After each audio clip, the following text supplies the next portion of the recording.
നമുക്കറിയാം മധ്യ കേരളത്തിലും ശക്തമായ തെരഞ്ഞെടുപ്പ് പോരാട്ടം നടക്കുകയാണ്. അതിലേറ്റവും ശ്രദ്ധാകേന്ദ്രമാകുന്നത് തൃശ്ശൂരും അതോടൊപ്പം തന്നെ എറണാകുളവും ഒക്കെ അടങ്ങുന്ന മണ്ഡലമാണ്. ദേശീയ രാഷ്ട്രീയം ചർച്ചയാക്കുന്ന തെരഞ്ഞെടുപ്പിൽ കേന്ദ്ര ഭരണത്തിന്റെ മികവുകൾ ഉയർത്തിക്കാട്ടിയാണ് NDA വോട്ട് തേടുന്നത്. വൈകിയാണ് എറണാകുളം മണ്ഡലത്തിലെ സ്ഥാനാർത്ഥി പ്രഖ്യാപനം ഉണ്ടായതെങ്കിലും ജില്ലയിൽ കേന്ദ്ര സർക്കാർ നടപ്പാക്കിയ വികസനം തന്നെയാണ് BJP ചർച്ച ചെയ്യുന്നത്. തൃശ്ശൂരിൽ 3 മുന്നണികളും തെരഞ്ഞെടുപ്പ് പ്രചരണങ്ങളുമായി മുന്നേറുന്നു. സ്ത്രീകളുടെ ഉന്നമനം ലക്ഷ്യം വെക്കുന്ന പ്രകടന പത്രികയാണ് ആലപ്പുഴയിൽ ശോഭ സുരേന്ദ്രൻ അവതരിപ്പിക്കുന്നത്. മധ്യ കേരളവുമായി ബന്ധപ്പെട്ട പ്രത്യേക റിപ്പോർട്ട് കാണാം.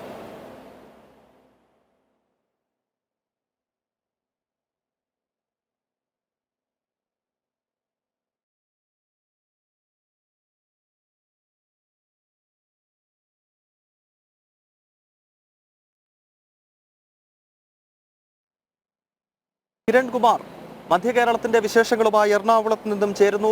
കിരണെ, ഈ മധ്യ കേരളം പരിശോധിക്കുമ്പോൾ ഏറ്റവും ശ്രദ്ധേയമാകുന്ന മണ്ഡലം തൃശ്ശൂരാണ് എന്ന കാര്യത്തിൽ യാതൊരു സംശയവുമില്ല. സുരേഷ് ഗോപിയുടെ സാന്നിധ്യം, ഒപ്പം ഇരു മുന്നണികളും ശക്തരായ സ്ഥാനാർത്ഥികളെ നിർത്തിയിരിക്കുന്നു. പ്രത്യേകിച്ച് BJPയുടെ എതിരാളി എന്ന നിലയിൽ അല്ലെങ്കിൽ BJPയുടെ വോട്ടുകൾ അതിൽ വിള്ളലുണ്ടാക്കുക എന്ന ലക്ഷ്യത്തോടു കൂടി K മുരളീധരനെ പോലെ ഒരു സ്ഥാനാർത്ഥിയെ മുൻപ് നേമത്ത് പരീക്ഷിച്ചതുപോലെ മറ്റൊരു പരീക്ഷണം തൃശ്ശൂരിൽ ഇപ്പോൾ ലോക്സഭാ മണ്ഡലത്തിലും കോൺഗ്രസ് നടത്തുന്നു. സുനിൽകുമാറിനെ പോലെ തൃശ്ശൂരിൽ വലിയ സ്വാധീനമുള്ള മറ്റൊരു സ്ഥാനാർത്ഥിയെ LDFും അവിടെ രംഗത്തിറക്കിയിരിക്കുന്നു. തൃശ്ശൂരിന്റെ ഒരു സാഹചര്യമാണ് പ്രേക്ഷകർക്ക് കൂടുതലായി അറിയാൻ താല്പര്യം. അതുകൊണ്ട് കിരൺ, തൃശ്ശൂരിൽ ഈ ഒന്നാം ഘട്ട പ്രചരണം അത് മുന്നേറിക്കൊണ്ടിരിക്കുമ്പോൾ മുന്നണികളുടെ പ്രതീക്ഷകൾ എങ്ങനെയാണ്? പ്രത്യേകിച്ച് സുരേഷ് ഗോപിയുടെ പ്രചരണ പരിപാടികളും മറ്റും എങ്ങനെ മുന്നോട്ട് പോകുന്നു കിരൺ?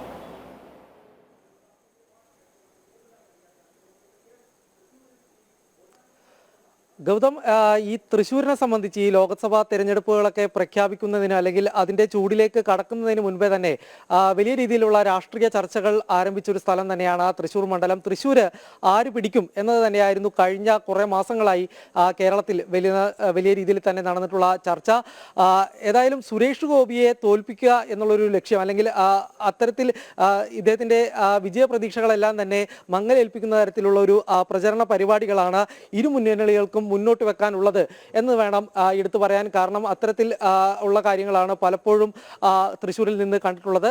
അതായത് സുരേഷ് ഗോപിക്ക് എതിരായിട്ട് അദ്ദേഹത്തിനെതിരായിട്ടുള്ള വ്യാജ പ്രചരണങ്ങൾ നടത്തുന്നതിന് വേണ്ടിയാണ് ഇരു മുന്നണികളും മത്സരിക്കുന്നത് എന്നുള്ളൊരു കാര്യം നേരത്തെ തന്നെ കണ്ടിരുന്നതാണ്. ഏതായാലും സുരേഷ് ഗോപിയെ സംബന്ധിച്ച് അല്ലെങ്കിൽ NDA സംബന്ധിച്ചാണെങ്കിൽ ദേശീയ രാഷ്ട്രീയം ചർച്ചയാകുന്ന ഒരു തെരഞ്ഞെടുപ്പിൽ കേന്ദ്ര സർക്കാരിന്റെ വികസന നേട്ടങ്ങൾ അത് ഉയർത്തിക്കാണിച്ചുകൊണ്ട് തന്നെ തെരഞ്ഞെടുപ്പിനെ നേരിടുന്നു എന്നുള്ളത് എടുത്തു പറയേണ്ട ഒരു കാര്യമാണ്. കേന്ദ്ര സർക്കാർ നടത്തിയിട്ടുള്ള വികസന പ്രവർത്തനങ്ങൾ, ഒപ്പം രാജ്യത്തെ എല്ലാ വിഭാഗം ജനങ്ങൾ, അതിൽ സ്ത്രീകളുണ്ട്, കർഷകരുണ്ട്, മത്സ്യത്തൊഴിലാളികൾ, ഇങ്ങനെ അവശരായിട്ടുള്ള വിഭാഗങ്ങൾ അടക്കമുള്ളവരെ പരിഗണിച്ചുകൊണ്ട് കേന്ദ്ര സർക്കാർ നടത്തിയിട്ടുള്ള പദ്ധതികൾ, അതിന്റെ ഗുണഭോക്താക്കൾ, അത്തരത്തിൽ ഈ പരിഗണന വേണ്ടവർ, ഇന്ന് അങ്ങനെയുള്ള ആളുകളെ കണ്ടെത്തിക്കൊണ്ട് ഇവർക്കിടയിലേക്കുള്ള ഒരു പ്രചരണ പരിപാടികൾ തന്നെയാണ് പ്രധാനമായിട്ടും BJPയുടെ ഭാഗത്തു നിന്ന് നടക്കുന്നത്. തെരഞ്ഞെടുപ്പിന്റെ ആവേശം തൃശ്ശൂരിൽ നോക്കിക്കഴിഞ്ഞാൽ തന്നെ വലിയ രീതിയിലുള്ള ഒരു ജനപിന്തുണ അത് സുരേഷ് ഗോപിക്ക് ലഭിക്കുന്നുണ്ട് എന്ന് തന്നെ മനസ്സിലാക്കേണ്ടിയിരിക്കുന്നു. അദ്ദേഹത്തിന്റെ റോഡ് ഷോകളെല്ലാം തന്നെ ആദ്യഘട്ടത്തിലെ ഈ പ്രചാരണ പരിപാടികൾ നടക്കുന്ന സമയത്ത് എല്ലാം തന്നെ വലിയ രീതിയിലുള്ള ഒരു ജനപങ്കാളിത്തം എടുത്തു പറയേണ്ടതാണ്. പ്രത്യേകിച്ച് അതിൽ സ്ത്രീകളുടെ പങ്കാളിത്തം എന്നുള്ളതും ശ്രദ്ധേയമായ ഒരു കാര്യമാണ്. തൃശ്ശൂരിനെ സംബന്ധിച്ചാണെങ്കിൽ ഇടതുപക്ഷം അവരുടെ ഒരു കരുത്തനായ നേതാവ് അല്ലെങ്കിൽ CPIയിൽ നിന്ന് ഇപ്പോൾ ഉയർത്തി കാണിക്കാൻ കഴിയാവുന്ന ഒരു ശക്തനായ ഒരു നേതാവിനെ തന്നെയാണ് തൃശ്ശൂരിൽ മത്സരിപ്പിക്കുന്നത്. VS സുനിൽകുമാറാണ്. അദ്ദേഹം തൃശ്ശൂരുകാരനാണ്, മുൻ മന്ത്രിയാണ്.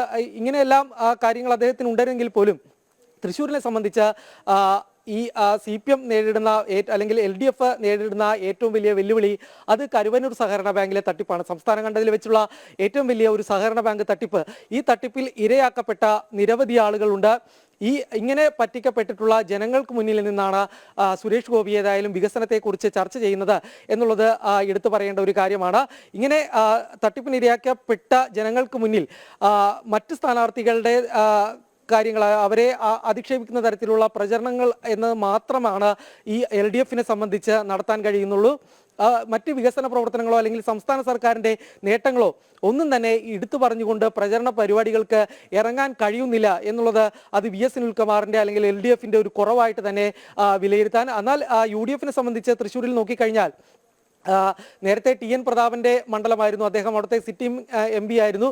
ടി എൻ പ്രതാപനെ വെട്ടിക്കൊണ്ട് കെ മുരളീധരൻ വന്നത് തന്നെ വലിയ രീതിയിൽ കോൺഗ്രസിനുള്ളിൽ തന്നെ ഒരു ഗ്രൂപ്പ് കലാപത്തിന് അല്ലെങ്കിൽ വോട്ട് മറിക്കുന്നതിന് വേണ്ടി ടി എൻ പ്രതാപനെ ഇത്തരത്തിൽ കൂടെ നിർത്തുന്നതിൽ പോലും വലിയ രീതിയിൽ തന്നെ അത് വോട്ട് മറിക്കുന്നതിന് വേണ്ടിയാണ് എന്ന തരത്തിലുള്ള പ്രചരണങ്ങൾ, അത് ആശയക്കുഴപ്പങ്ങളായി തന്നെ കോൺഗ്രസ് പ്രവർത്തകർക്കിടയിൽ ഉണ്ട്. ടി എൻ പ്രതാപനെ ഒഴിവാക്കിയതിൽ വലിയൊരു അമർഷം തന്നെ കോൺഗ്രസ് പ്രവർത്തകർ, അതായത് പരമ്പരാഗത കോൺഗ്രസ് പ്രവർത്തകർക്കിടയിൽ ഉണ്ട്. അതുകൊണ്ട് തന്നെ ടി എൻ പ്രതാപന് പിന്നീട് കെ മുരളീധരനോടൊപ്പം പ്രചരണ പരിപാടികൾക്ക് ഇറങ്ങുമ്പോൾ തങ്ങൾ തമ്മിൽ ഒരു പ്രശ്നവുമില്ല എന്ന തരത്തിൽ വരുത്തി തീർക്കേണ്ടതായിട്ടുള്ള ഒരു പ്രതിസന്ധിയാണ് UDF നേരിടുന്നത്. അതുകൊണ്ട് തന്നെയാണ് ഈ NDA സ്ഥാനാർത്ഥിയെ സുരേഷ് ഗോപിയെ കടന്നാക്രമിക്കുന്ന തരത്തിൽ അല്ലെങ്കിൽ അദ്ദേഹത്തിനെതിരെയായിട്ടുള്ള വ്യാജ പ്രചരണങ്ങൾ നടത്തിയാണ് ഇരു മുന്നണികളും തെരഞ്ഞെടുപ്പ് പ്രവർത്തനങ്ങളായിട്ട് തൃശ്ശൂരിൽ മുന്നോട്ട് പോകുന്നത്. എന്നാൽ NDA സംബന്ധിച്ചാണെങ്കിൽ വലിയൊരു പ്രതീക്ഷയോടുകൂടി തന്നെ ഇടപെടുന്നത് മധ്യ കേരളവുമായി ബന്ധപ്പെട്ട വിശേഷങ്ങൾ, പ്രത്യേകിച്ച് തൃശൂർ ലോക്സഭാ മണ്ഡലത്തിൽ നടക്കുന്ന തീപാർന്ന പോരാട്ടവുമായി ബന്ധപ്പെട്ടുള്ള